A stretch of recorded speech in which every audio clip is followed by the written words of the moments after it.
আমার বাবা আমার যখন 10 বছর বয়স তখন মারা যান। মা তখন বিধবা হয়ে যাব। তারপর থেকে চাচা আমাদের বাড়িতে আসতো বাজার নিয়ে। আমি ছোট হলেও বুঝতাম চাচার এত দরদ কেন আমাদের প্রতি। একদিন রাতের দৃশ্য দেখে আমার এমন মনে হলো যে আমি এই পৃথিবী ছেড়ে চলে যাই। তাহলে মূল গল্পটা বলি। আব্বা মারা যাবার 4 মাস না যেতেই হেলিম চাচার আমাদের বাড়িতে রোজ যাতায়াত শুরু হয়েছে। চাচা আসলেই মা ভাত বসাতেন বা চায়ের পানি চড়াত। চাচা আসার সময় হাতে করে বাজার নিয়ে আসতো, ব্যাগ ভর্তি বাজার। মা ওনার হাত থেকে বাজারের ব্যাগ নিয়ে নরম কণ্ঠে বলে উঠতেন, ঘরে গিয়া বসেন, আমি চায়ের পানি চড়াই। মায়ের নরম কথায় হেলিম চাচা হাসি দিত। এ হাসির অর্থ আমার তখনও জানা ছিল না। বয়সটা কম আমার, 10 বছর হবে। সব জিনিস এতটা না বুঝলেও শুধু এতটুকু বুঝতাম হেলিম চাচা আমাদের সাহায্য করছেন। না হলে প্রতিদিন আমার জন্য লজেন্স আনবেই বা কেন? আমি বস্তির ওই ঘরটাতে থাকলে উনি আমার হাতে লজেন্স হাতে দিয়ে বলতেন, নে রাসেল, লজেন্স খা। আমিও হাসি মুখে লজেন্স নিয়ে বাইরে ছুটতাম। মা আমার দিকে তাকিয়ে থাকত। দুটো লজেন্স পেলে একটা ফাহিমকে দিতাম, আরেকটা আমি খেতাম। ফাহিম আমার বন্ধু। তার বয়স মাত্র 9 বছর। একটা থাকলে সমান সমান ভাগ করে খেতাম। ফাহিম আমার ছোটবেলার বন্ধু, অনেক ভালো বন্ধু। দিনের অনেকটা সময় আমরা স্টেশনে কাটাই, ভাঙড়ি জমাই, ট্রেন আসলে কুলির কাজ করি, কখনো কখনো বাদাম বুটো বেচি। এই স্টেশনে অনেকের সাথেই সখ্যতা, কিন্তু ফাহিমের সাথে সখ্যতা আমার ছোট থেকেই। ফাহিমের বাবা মা নেই, আমাদের বস্তিতে ওর বুড়ি নানির সাথে থাকে। রাসেল বলতে শুধু ওই বুড়ি নানিই সব। স্টেশনের পাশেই বস্তি। এ জীবন কেমন তা সভ্য জগতের মানুষের উপলব্ধি করা সম্ভব নয়। সভ্য সমাজ যা জানে তার ছিটে ফোটাও আমাদের সাথে মেলে কিনা সন্দেহ। হ্যাঁ, আমরা টোকাই, আমরা কুলি, আমরা ফেরিওয়ালা। আমরা সভ্য সমাজের মানুষের মতো অত শিক্ষিত নই। আমরা দুবেলা পেট পুড়ে খেতে পেলেই খুশি হই। আজকে ভাঙবি বেশি পাইনি, যা পেয়েছিলাম তা খুব কম। মহাজন টাকাও বেশি দেয়নি, 10 টাকা দিয়েছে। ফাহিমের সাদা মুখটা আজ কালো হয়ে গেছে। সেও বেশি কিছু পায়নি। বাড়িতে কি নিয়ে ফিরবে এটা ভেবে কষ্ট পাচ্ছে। কুলির কাজ করেও শান্তি পায় না। আমাদের দিয়ে কেউ কেউ কাজ করায় না, আমরা নাকি ছোট। আবার কেউ বড় বড় সুটকেস মাথায় চাপিয়ে 2 টাকা 3 টাকা দিয়ে চলে যায়। এরাই তো সভ্য সমাজের মানুষ। কষ্ট লাগে খুব, ঢের কষ্ট নে, তুই এ 10 টাকা নে। ফাহিম আমার দিকে একবার তাকায়, আরেকবার টাকার দিকে তাকায়। কি ভাবছিস? নে ধর, চাচি তোকে বকবে রে। আমি হাসি, হেসে বলি, মা আমাকে এখন আর বকে না রে। ওই হেলিম চাচা আছে না, উনি আমাদের ব্যাগ ভর্তি করে বাজার করে দেয়। আচ্ছা, উনি কেন ব্যাগ ভর্তি করে বাজার করে দেয়? আমাদের সাহায্য করে তাই। তাহলে আমাদের সাহায্য করে না কেন? আমরাও তো 2 বেলা খাইতে পারি না। আমি আবার হাসি, হাসতে হাসতে গড়াগড়ি খাই। তারপর বলি, আচ্ছা হেলিম চাচাকে বলবো তোরেও যেন সাহায্য করে। কেমন? এবার টাকাটা ধর, চল বাড়ি যাই। ফাহিম টাকাটা হাতে নেয়। তারপর দুজনে ট্রেন লাইন ধরে বস্তির দিকে হাঁটা দেই। বস্তিতে ফিরেই দেখলাম ঘরের দরজা দেয়া। ঘরটা তো ছোট, আর একটাই ঘর। মা আর আমি মেঝেতে বিছানা করে ঘুমাই। আমাদের খাট নেই তাই। মা আমাকে কাছে নিয়ে এখনো ঘুমায়। আব্বা থাকতেও আমাদের কষ্ট হতো, কিন্তু এতটা না। আব্বা আর মা দুপাশে ঘুমাতো, আর আমি মাঝখানে। কি শান্তির ঘুম! এখনো আমি বিছানায় শান্তিতে ঘুমাই। তবে আমি বুঝতে পারি মা অনেক রাত পর্যন্ত ঘুমায় না, চোখের জল ফেলে। মায়ের চোখের জল মাঝে মাঝে আমার মাথা স্পর্শ করে। আমি ঘুমের ভান করে থাকি। আব্বাকে হারানোর পর মা কেমন যেন হয়ে গেছে। তবে ইদানিং মাকে একটু ফুরফুরে মনে হয়। যবে থেকে হেলিম চাচা আমাদের বাড়িতে যাতায়াত করে তবে থেকে। আব্বা মারা যাওয়ার পর মা তেমন সাজগোছও করতো না, এখন একটু সাজগোছও করে। ভালোই লাগে আমার। সবকিছু এত ভালো চলতেছে। হেলিম চাচার মতো মানুষ যদি আরো অনেক থাকতো তাহলে বস্তিবাসীদের এত কষ্ট থাকতো না। ঘরের সামনে গিয়ে বুঝলাম মা ভেতরে আছে। আরো কেউ থাকতে পারে। কেন জানি আজ ডাকলাম না। চুপি চুপি উকি দিলাম। যা দেখলাম তা নিজেকে বিশ্বাস করতে পারছিলাম না। চোখে হাত দিয়ে ঘষা দিয়ে আবার দেখার চেষ্টা করলাম। যা দেখছি তাই সত্যি। মায়ের সাথে হেলিম চাচা ঘরে বসে গল্প করছে। মনে হচ্ছে তারা দুজন কত দিনের চেনা। আমি ধরাত করে বসে পড়লাম। হঠাৎ আমার মুখটা দেখে ফেলে আমার মা। তারপর আমি জানালা থেকে দৌড়ে পালিয়ে গেলাম। তারপর কতক্ষণ বাইরে বসেছিলাম আমার মনে নেই। তখনও হেলিম চাচা ঘর থেকে বের হয়নি। মা আর হেলিম চাচা তারা ঘরের ভিতর এতক্ষণ কি করছে? আমার কাছে হেলিম চাচাকে একটু অন্যরকম মনে হচ্ছে। আমি চিন্তা করলাম একদিন আমি জানবো হেলিম চাচা কেন আমাদের এত সাহায্য করে। এর পিছনে অবশ্যই কোনো কারণ লুকিয়ে আছে। হেলিম চাচা একজন কেপ্টে প্রকৃতির মানুষ। খুব হিসাবী একজন মানুষ। একটা টাকা কই যায় সে অক্ষরে অক্ষরে হিসেব করে। আর সেই লোক কিনা আমাদের প্রতিদিন ব্যাগ ভরে বাজার করে দেয়। এর পিছনে কারণ তো অবশ্যই আছে। হেলিম চাচা মায়ের কাছে কি চায় এটা আমার জানতে হবে। এসব ভাবতে ভাবতেই ফাহিমের ডাকে আমি তার দিকে তাকালাম। অস্ফুটভাবে বললাম, যাবি না? কোথায়? ট্রেন আইতাছে। আমি উঠলাম। বললাম, তুই সামনে যা, আমি আইতাছি। আচ্ছা। ফাহিম এগিয়ে গেল। আমি আরেকবার ঘরে উকি দিলাম। শুয়ে থেকে দুজন যেন কি পরামর্শ করছে। চুপচাপ আমি ফাহিমকে অনুসরণ করতে লাগলাম। কয়েকটা ব্যাগ ধরতে পারলে ফাহিমের আজকের খাওয়াটা হয়তো হয়ে যাবে। আমার না খেলেও চলবে। যা দেখলাম তাতে পেটের ক্ষুধা মিটে গেছে। নিজের প্রতি প্রচণ্ড রাগ হতে শুরু হলো। কেন উকি দিলাম? না দেয়াই তো ভালো ছিল। কেন এত তাড়াতাড়ি ফিরলাম ঘুরতে? এত তাড়াতাড়ি না আসাই তো ভালো ছিল। মনে মনে কপাল চাপড়াতে থাকলাম। সুখের পৃথিবীতে মেঘের ঘনঘটা। রাতে ঘুরতে ফিরে দেখলাম গোস্তের সুগন্ধ ছড়াচ্ছে। আজকের ঘটনার পর আমি বুঝতে পারলাম এ সুগন্ধ নয়, দুর্গন্ধ ছড়াচ্ছে। আমার ভীষণ বমি পাচ্ছিল। নিজেকে ঠিক রেখে ঘুরতে ঢুকলাম। হেলিম চাচা চলে গেছে। হেলিম চাচা যেখানে বসেছিল সেই জায়গাটা দেখে আমার খুব খারাপ লাগছে। মা পেছন থেকে ডাকে, রাসেল, কি রে বাপ? কি হয়েছে তোর? আমি কোনো কথা না বলে চুপ থাকি। মা আবার আমাকে জিজ্ঞেস করে, কথা কস না কেন রাসেল? কি হয়েছে? আমি এবার বললাম, গোস্ত পাইলা কই মা? মা হাসে উত্তর দেয়, তোর হেলিম চাচা দিয়ে গেছে। হেলিম চাচা শুধু আমাগরে কেন দেয়? বস্তিতে আরো মেলা মানুষ আছে তো তাগরে দেয় না, খালি আমাগো দেয় কেন মা? আমার এ প্রশ্ন শুনে মা হতভম্ব হয়ে যায়। হয়তো মনে মনে ভাবে এ কোনো রাসেলকে দেখছি। কও মা, চুপ থাকিস না। মা বলে, তোর এত কথার উত্তর দিবার পামু না। যা গায়ে পানি দিয়া আয়। আমি দাঁড়িয়ে থাকি, নড়াচড়া করি না। আব্বা মারা যাবার পর আমরা হয়তো খারাপ অবস্থায় ছিলাম, কিন্তু না খেয়েছিলাম না। মানুষের অবহেলা পেলেও আরেকবার ঠিকই পেটের অর্ধেকটা পূরণ হতো। কি হলো, যা দাঁড়াই আছিস যে? মায়ের কথায় আমি কলের দিকে হাঁটা দিলাম। খেতে বসলাম। মুখটা ভার হয়ে আছে। সামনে গরুর গোস্ত, ডাল আর ভর্তা। আমি শুধু ডাল আর ভর্তা নিলাম। মা অবাক হয়ে জিজ্ঞেস করল, গোস্ত নিলি না বাপ? আমি স্বাভাবিকভাবে বললাম, না মা। কেন? তোর না গরুর গোস্ত মেলা পছন্দের। সেই জন্য তোর হেলিম চাচাকে গোস্ত আনতে কইছিলাম। নে খা, আমি দিতেছি। মা গোস্ত দেওয়ার জন্য চামচে গোস্ত তুলে আমার পাতের দিকে ধরল। আমি প্লেটটা সরালাম। কি হইল বাপ? নে না মা, খামু না। আইজ ভাল লাগতাছে না। কি হয়েছে তোর? আইজ এমন করতাছস কেন? জ্বর আসছে নাকি? দেখি। মা আমার দিকে হাত বাড়ায়, আমি হাত সরিয়ে দেই।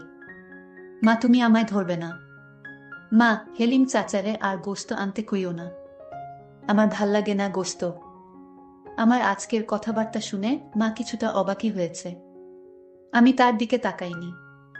শুধু ডাল আর ভর্তা দিয়ে চুপচাপ ভাত খেয়ে শুয়ে পড়লাম। আমি গোস্ত খেলাম না বলে মাও খেল না। আমার পাশে শুয়ে পড়ল।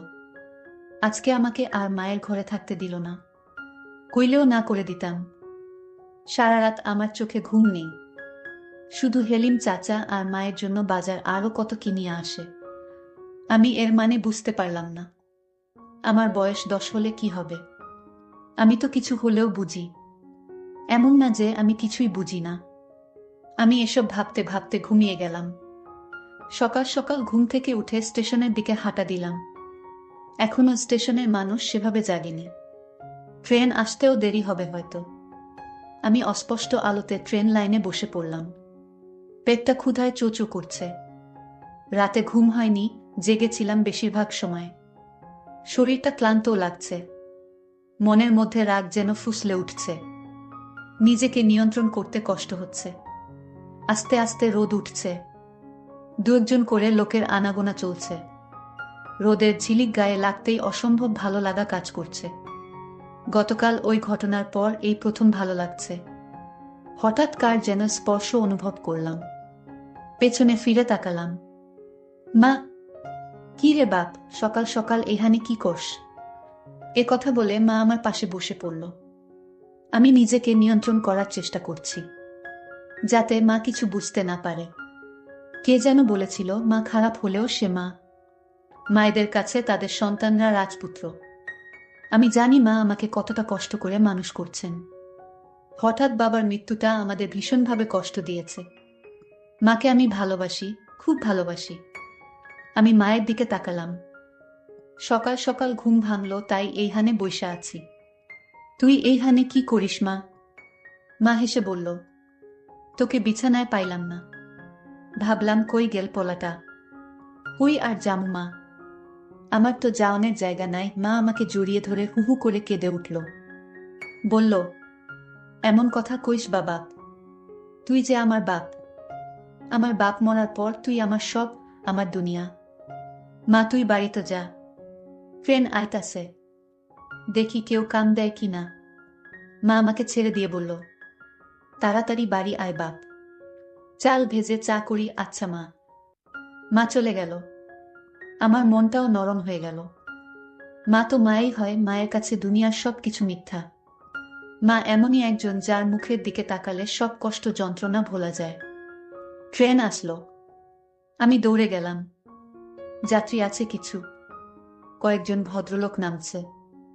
আমি এগিয়ে গেলাম। স্যার, সুটকেস, ব্যাগ ধরতে হইব। কালো কোট প্যান্ট পরা লোকটা বলে উঠল, পারবি তুই? অনেক ওজন কিন্তু। আমি হেসে বললাম, পারমু স্যার, এটাই তো আমার কাম। আমার কথা শুনে সুটকেসটা মাথায় তুলে দিল। আরেক হাতে আরেকটা ব্যাগ। আমি ওনাদের সাথে সাথে যাচ্ছি। স্টেশন থেকে বেরিয়ে দেখলাম একটা গাড়ি, 4 চাকার গাড়ি। খুব সম্ভবত সাহেবদেরকে নিয়ে যাওয়ার জন্য এসেছে। এখানে রাখো। আমি দাঁড়িয়ে পড়লাম। আমার মাথা থেকে সুটকেসটা নামিয়ে নিয়ে বলল, নাম কি তোর? রাসেল। দারুণ তো। কয় টাকা দেয়া লাগবে? বিসমিল্লাহতে আপনি আইছেন, যা দেবেন তাই নিমুখ। লোকটা হাসল। হেসে বলল, যা দিব তাই? জি স্যার। একটা 5 টাকার কয়েন দিয়ে বলল, চলবে তো? আমি মনে মনে লজ্জা পেলাম। লোকটা হয়তো বুঝতে পারল। আমার হাত থেকে কয়েনটা নিয়ে 50 টাকার একটা নোট দিয়ে বলল, নে, এটা রাখ স্যার, আমার কাছে তো ভাঙতি নাই। পুরোটাই রাখ। আর কখনো বলবি না যা দেবেন তাই নেব, না হলে ঠকবি, বুঝলি? আমার মাথা নাড়ালাম। লোকটা তার ফ্যামিলিকে নিয়ে গাড়িতে উঠে চলে গেল। আমি 50 টাকার করকরে নোটটার দিকে তাকিয়ে দেখলাম। স্টেশনে আসতেই আরেক সাহেবের ডাক আসলো। আমি দৌড়ে গেলাম। স্যার, কিছু ধরতে হইব। হ্যাঁ, এ সুটকেস দুটা নে। সুটকেস দুটা আমার মাথায় চাপিয়ে দিল। বেশ ওজন ছিল। আমি লোকটাকে অনুসরণ করতে লাগলাম। ওনার সাথে একজন মহিলা, সম্ভবত ওনার স্ত্রী। রাস্তার দিকে আসার পর লোকটা একটা ট্যাক্সি ঠিক করল। ততক্ষণ আমি সুটকেস নিয়ে দাঁড়িয়ে মনে মনে ভাবলাম, কতক্ষণ নামাতে পারলেই বাঁচি। সুটকেস দুটো নামিয়ে উনি আমাকে 10 টাকার একটা নোট ধরিয়ে দিয়ে বলল, নে। আমি টাকাটা হাতে নিয়ে বললাম, আর 10 টাকা দেন স্যার। কম হয়ে যায় তো। আর 10 টাকা মানে? একটা সুটকেস 10 টাকা, দুইটা সুটকেস 20 টাকা। 10 টাকা দিচ্ছি, এটাই বেশি দিচ্ছি। যা ভাগ। লোকটা কর্কশ কণ্ঠে বলে উঠল। আমি নরম স্বরে বললাম, স্যার, ঠকানো হয়ে যায়। এ কথা শুনে আমাকে তাপ্পড় দিয়ে বলল, পাজি ছেলে, মুখে মুখে তর্ক করিস। 10 টাকা দিচ্ছি, এটাই বেশি। এ কথা বলেই উনারা ট্যাক্সি করে চলে গেল। আমি মাটিতে পড়ে চেয়ে থাকলাম। গা ঝাড়তে ঝাড়তে ভাবলাম, দুজনের মাঝে কত ব্যবধান। একজন কত বিনয়ী, আরেকজন কত বাজে লোক, অথচ দুজনই কোটটাই পরা। আল্লাহর এ দুনিয়ার কত খেলা যে চলে তার শেষ নেই। বাড়িতে ফিরে দেখলাম ফাহিম মায়ের পাশে বসে আছে। মা চাল ভাজে। আমি তাদের পাশে বসে পড়লাম। ফাহিমকে বললাম, সকাল সকাল তুই? ফাহিমের মুখটা কালো হয়ে গেল। মনমরা হয়ে বলল, দাদির জ্বরটা বাড়ছে, বিছানা থাকি উঠবার পারে নাই, ক্ষুধাও লাগছে। ফাহিমর কথায় মা বলল, দুপুরবেলা এখানে ভাতও খাইস ফাহিম, জেঠাইমার জন্য নিয়াও যাইস। ফাহিম এবার একটু স্বস্তির নিঃশ্বাস ফেলল। আচ্ছা চাচি। চা আর চাল ভাজা খেয়ে ফাহিম সহ স্টেশনের দিকে ছুটলাম। কিছুক্ষণ পর ফাহিম বলে উঠল, তোর পেছনে ধুলা কেন? আমি পেছনে ফিরে তাকালাম। দেখলাম সত্যি সত্যি অনেক ধুলো। ঝাড়তে ঝাড়তে বললাম, এক সাহেব বেটায় ধাক্কা দিয়ে ফেলে দিচ্ছে। ধাক্কা মারছে কেন? 2টা সুটকেস জন্য 10 টাকা দিচ্ছিল, 20 টাকা চাইতে ধাক্কা মারল। ফাহিমর মনটা খারাপ হয়ে গেল। আমি জানি আমার জন্য ওর অনেক মায়া, অনেক টান, অনেক ভালোবাসে ও আমায়। আমি 50 টাকার নোটটা বের করে ওর হাতে দিয়ে বললাম, নে ধর। 50 টাকার নোট দেখে অবাক হয়ে আমার দিকে তাকালো। এত সকাল সকাল 50 টাকা কই পাইলি? আমি সহাস্য মুখে বললাম। আরেক সাহেব বেটায় খুশি হয়ে দিছে। নে ধর, দাদির জন্য ওষুধ কিনিস। মুহূর্তেই ফাহিমর মনটা ভালো হয়ে গেল। হাসি মুখে বলল, বিকেলে বাড়িতে ফিরে দেখলাম চুলোর পাশে হেলিম চাচা বসে আছে। মা চুলো ধরিয়েছে। আমি আসার আগে বাড়ির আড়াল থেকে এতটুকু শুনলাম যে মা হেলিম চাচাকে বলছে, আপনি এ বাড়িতে আসবেন না। মাইনসের কথা শুনতে হয়, মাইনসি কি তেরে ভাত দেয় পারুল? পারুল আমার মায়ের নাম। তাও হেলিম চাচা বলল, চল কাজী অফিসে, তোকে বিয়ে করে ফেলি, রানী করে রাখব তোকে। আমার বিয়ের ইচ্ছা নাই। তাইলে কি বিধবা হয়ে থাকবি? এ কথা শুনে মা চমকিত হয়ে গেল। হেলিম চাচার দিকে বিষণ্ণ দৃষ্টিতে তাকালো। মায়ের এ চাহনি দেখে আমার মায়া হলো, বড় মায়া। হেলিম চাচা বলে উঠল, বিয়া করতে চাইতাছি, তাও তোর হয় না। নাকি আমার বাড়িতেও আমার আরো বউ আছে, যে তোরে সুখে রাখবো না? তাহলে আমার রাসেলের কি হবে? রাসেলকে নিয়ে ভাবিস না, ওই তো আমার পোলার মতো। এই কথা শোনার পর আমার মেজাজটা খারাপ হতে লাগলো। বাড়িতে কিভাবে যাব সেটা নিয়ে ভাবতে লাগলাম। যাব কি যাব না সেটা নিয়ে দোটানায় পড়ে গেছি। শেষ পর্যন্ত গেলাম। আমাকে দেখে হেলিম চাচা বলে উঠল, আরে বেটা, কি খবর? কাম কাজ সব ভালা তো? হুম ভালা। মিছেমিছি বাড়িতে ঢুকে কিছুক্ষণ পর বের হয়ে আসলাম। বাইরে লোকটা মায়ের সাথে তার ব্যবসা নিয়ে কথা বলছিল। আমি জানি আমি না থাকলে অন্য কথা বলতো। এখন বাজে লোক মনে হয় তাকে। আমাকে দেখে বলল, নে লজেন্স খা। আমি বললাম, আমি লজেন্স খাওয়া ছাইরা দিছি, তাহলে তোর লাইগা কি আনুম? কিচ্ছু না। একথা বলে আমি হাঁটা দিলাম। মা পেছন থেকে তাকে, বাপ খাইয়া যা। আমি পেছনে না ফিরে বললাম, পরে খামু। মনে মনে ভাবলাম, থাকো তোমরা সুখে, আমার যেদিকে চোখ যায় সেদিকেই চলে যাব। মা তখন দৌড়ে এসে আমাকে একটা চড় দিয়ে বলল, আমি যা করেছি তোর সুখের জন্যই করেছি। তোর বাপ মইরা যাওয়ার পর যদি তোর চাচা হেলিম আমাদের না সাহায্য করত, তাহলে আমরা ভিক্ষা করতে হতো রাস্তায় রাস্তায়। আর তোর চাচাকে তুই যেরকম খারাপ ভাবিস সে ততটা খারাপ না। তুই মাঝে তোর চাচা আর আমাকে রুমে দেখতে পেয়ে বাজে ভাবে নিছিস। আসলে তোর চাচা তোর বাবার স্মৃতি নিয়ে আমার সাথে কথা বলতো আর আমাকে সান্ত্বনা দিত। আল্লাহ যা করে তা ভালোর জন্যই করে। তোর হেলিম চাচা আমাদের পাশে না থাকলে যে আমাদের কি হতো? বাপ, তুই রাগ করিস না। হেলিম চাচা বলল, ঠিক আছে ছেলে, যেহেতু চায় না আমি তোমাদের সাহায্য করি, তাহলে আমি আর আসব না। আমার তো বউ সন্তান কিছু নাই। ভাইজান মারা যাওয়ার পর আপন বলতে আপনি ছাড়া আর কেউ ছিল না। আমি তোমার নামে আমার সমস্ত সম্পত্তি লিখে দিয়েছি। তোমরা মা ছেলে ভালো থাকো। আমি চলে যাই। মা তখন আমাকে বলল, বাপ, তুই যেদিন তোর চাচাকে আমার ঘরে দেখে সন্দেহ করেছিলি, ওই দিন তোর চাচা আর আমি পরামর্শ করে আমার নামে সমস্ত কিছু লিখে দিয়েছে তোর চাচা। আমি নিহে চাইনি। তোর চাচা বলল, আপনি আর রাসেল ছাড়া কে আছে আমার, আমি আপনার নামে সমস্ত সম্পত্তি লিখে দিলাম। আর তোর চাচা তো তোর বাপের আপন ভাই, তাহলে তার সাহায্যে পেলে ক্ষতি কি?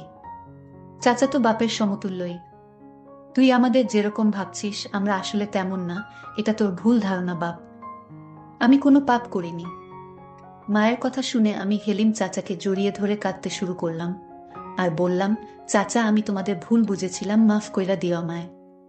বন্ধুরা, গল্পটি কেমন লাগলো তা কমেন্ট করে জানাবেন। ধন্যবাদ।